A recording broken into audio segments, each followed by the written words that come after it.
안녕하세요. 반갑습니다.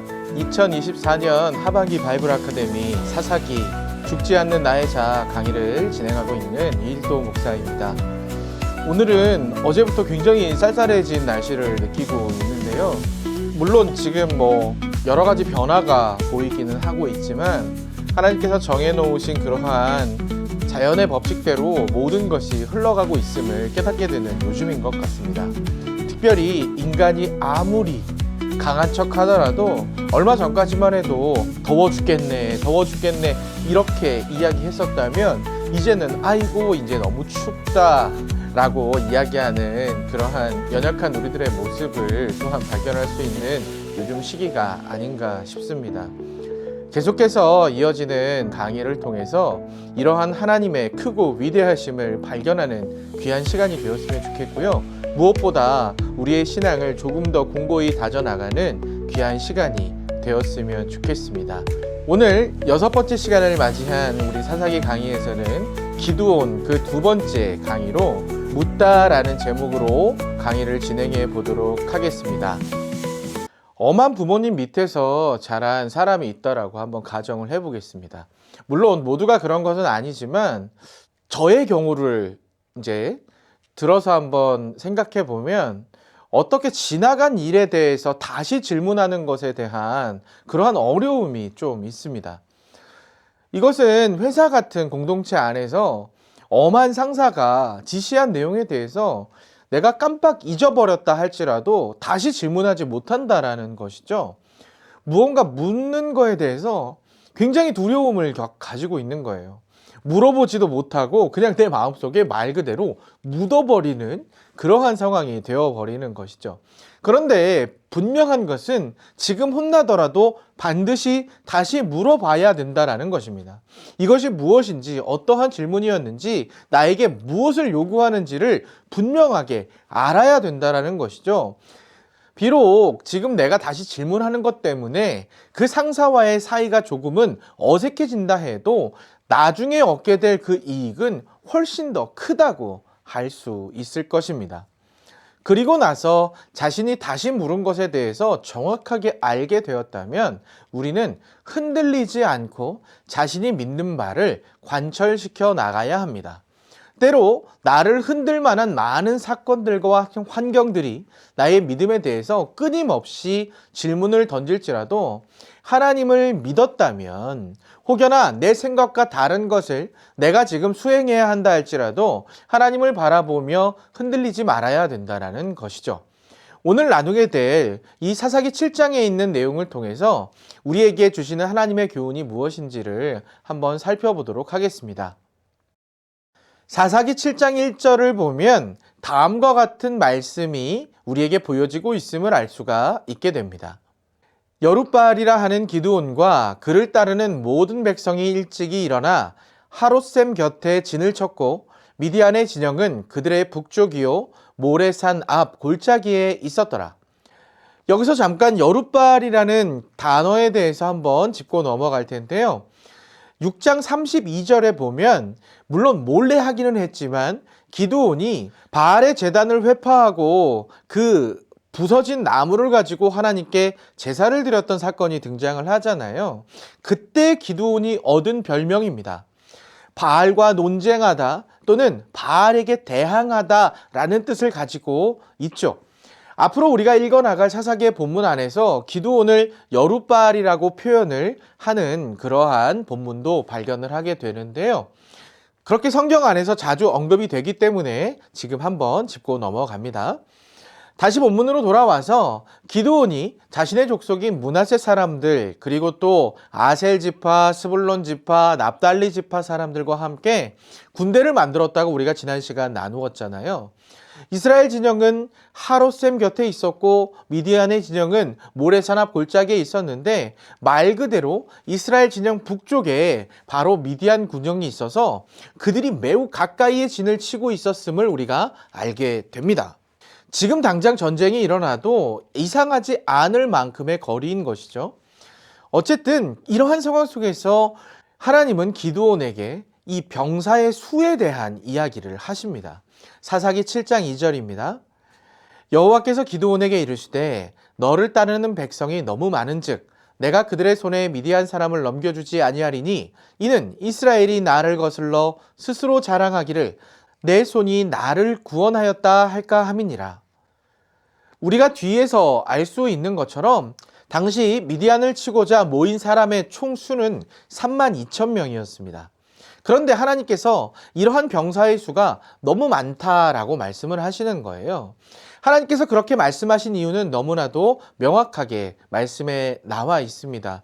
만약 32,000명의 이 병사들로 전쟁을 하게 되면 너희 이스라엘이 스스로 잘나서 승리를 쟁취한 것으로 여길 것이 아니냐라는 하나님의 너무나도 정확한 진단 때문이었죠. 하나님은 이 본문 속에서 우리 신앙의 너무나도 중요한 목적에 대한 것을 보여주고 계시는 거예요. 바로 하나님 중심의 신앙이 무엇인가 하는 것 말입니다. 우리는 때로 신앙생활을 하면서 하나님이 받으셔야만 하는 영광을 나도 모르게 가로챈다는 것이죠. 우리 자신을 스스로 구원자로 세우는 행동들 말입니다. 우리는 단순히 영혼의 구원만 받은 것이 아니라는 사실을 분명히 명심해야 합니다. 왜냐하면 하나님께서는 삶의 전 영역의 구원자가 되시거든요. 우리의 머리카락 한 올 한 올 모두 세신 바 되시는 그 하나님을 나의 삶의 모든 영역의 구원자로 인정하는가 인정하지 않는가 하는 문제는 그리스도인에게 있어서 평생의 숙제라고 해도 과언은 아닐 것입니다. 왜냐하면 나도 모르게 나의 삶의 전 영역의 구원자라고 하나님을 인정하지 않기 때문입니다. 어떤 부분은 하나님 없어도 살 수 있다라고 이야기하는 거예요. 요 정도 부분은 하나님이 없으셔도 되지 않을까라고 말하는 것이죠. 그러나 여러분, 성경은 분명히 우리에게 말씀하고 있어요. 무엇을요? 모든 것이 하나님의 은혜라고 말하는 것이죠. 하나님은 이러한 점을 잘 알고 계셨기 때문에 기드온에게 지금 숫자를 줄이라고 말씀하고 계시는 거예요. 숫자를 줄이는 방법으로 두 가지가 제시가 되는데요. 그 둘 중에 한 가지는 우리가 생각할 때도 공감이 되지만 두 번째 방법은 잘 공감이 되지 않는 방법입니다. 첫 번째는 바로 두려워 떠는 자들을 떠나보내는 방법이었습니다. 사사기 7장 3절입니다. 이제 너는 백성의 귀에 외쳐 이르기를 누구든지 두려워 떠는 자는 길르앗산을 떠나 돌아가라 하라 하시니 이에 돌아간 백성이 22,000명이요 남은 자가 10,000명이었더라. 떠난 자들은 공적으로 전쟁에 나가 싸울 마음이 없음을 인정하는 자들이었습니다. 아마도 그동안 미디안이 보여주었던 그 약탈의 잔인함, 그러한 것들이 그들의 뇌리 속에 강하게 박혀 있었을 것이죠. 그래서 그들은 떠나가게 되는 거예요. 그러나 모인 사람들 중에서 그 박혀 있는 두려움보다 미디안을 물리쳐야 하겠다는 용기가 더 큰 사람들이 바로 10,000명의 남은 자들이었던 것입니다. 만약 억지로 끌려온 사람들이 그대로 남아서 전쟁을 수행했다가는 도움이 되지 않았을 가능성이 너무나도 농후합니다. 군대의 규모가 줄어드는 것은 인간적으로 생각해 볼 때 조금 실망스러운 부분이긴 하지만 그래도 이는 인간적인 이성으로 판단해 보았을 때도 너무나도 합리적인 방법이라고 할 수 있잖아요. 그런데 다시 한번 언급된 이 두 번째 방법이 문제였습니다. 무려 모인 인원의 3분의 2가 떠나갔는데도 4절에 보니까 하나님께서 백성이 아직도 많으니 라고 말씀하시면서 두 번째 방법을 제시하시는 거예요. 사사기 7장 5절에서 7절입니다. 이에 백성을 인도하여 물가에 내려가매 여호와께서 기드온에게 이르시되 누구든지 개가 핥는 것 같이 혀로 물을 핥는 자들을 너는 따로 세우고 또 누구든지 무릎을 꿇고 마시는 자들도 그와 같이 하라 하시더니 손으로 움켜 입에 대고 핥는 자의 수는 300명이요 그 외에 백성은 다 무릎을 꿇고 물을 마신지라. 여호와께서 기드온에게 이르시되 내가 이 물을 핥아 먹은 300명으로 너희를 구원하여 미디안을 네 손에 넘겨주리니 남은 백성은 각각 자기의 처소로 돌아갈 것이니라 하시니 이번에는 사람을 구별해내는 방법이 너무나도 황당합니다. 물가에 10,000명을 데리고 가서 물을 마시게 하는 것이죠. 그 마시는 방법에 따라 전쟁을 수행할 인원을 구별하고 있는 것입니다. 이것은 아무리 우리가 생각해 봐도 이해가 되지 않는 부분이에요. 머리를 쳐박고 물을 마시는 것과 손으로 물을 움켜서 물을 마시는 것이 전쟁에 있어서 어떠한 부분을 우리에게 잘 수행할런지 안 할런지를 알게 한단 말입니까? 우리가 성경을 읽다 보면 하나님의 방법이 인간의 이성적으로 이해되지 않는 경우가 종종 발견됩니다.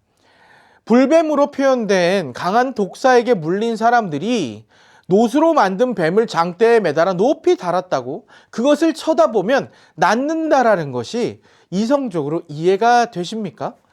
여리고성 전투는 어떻습니까? 전쟁사를 한번 살펴보면 성을 공략하는 여러 가지 방법들이 있습니다. 여리고성을 함락시키는 방법은 그중 어느 곳에도 해당되지 않아요. 성을 빙글빙글 돌다가 7번째 날 7번 돌고 외치면 성이 무너진다. 여러분 이해가 되십니까? 오히려 화살 맞아 죽기, 돌 맞아 죽기 딱 좋은 행동 아니겠습니까? 그런데 하나님은 인간의 이성으로 이해되지 않는 방법에서 정말 우리는 상상하지 못하는 그러한 놀라운 일들을 이루어가고 있다라는 사실을 우리에게 알게 하십니다. 하나님은 이렇게 불가능한 상황, 32,000명이 300명으로 줄어버린 어떻게 전쟁을 치를 수 있을까? 우리가 고민하고 있는 이때에 7절에 말씀하시는 것처럼 너희를 구원하며 미디안은 내 손에 넘겨주리니 하고 마치 우리는 이제 절대 성공할 수 없다라고 생각하고 있는 그러한 상황이잖아요. 그런데 이미 승리가 확정된 것처럼 하나님이 기드온에게 말씀하시는 것을 우리가 발견하게 된다는 거예요. 여기에 바로 우리가 바라보아야 할 믿음이 있습니다. 무엇인가를 믿는다라는 것은 어떠한 대상에 대해서 조금의 의혹도 있어서는 안 된다라는 것입니다. 그것은 우리의 신앙에 있어서의 그 믿음도 마찬가지예요. 하나님을 믿는다라고 하는 그 믿음에는 어떠한 의혹도 존재해서는 안 된다라는 것입니다.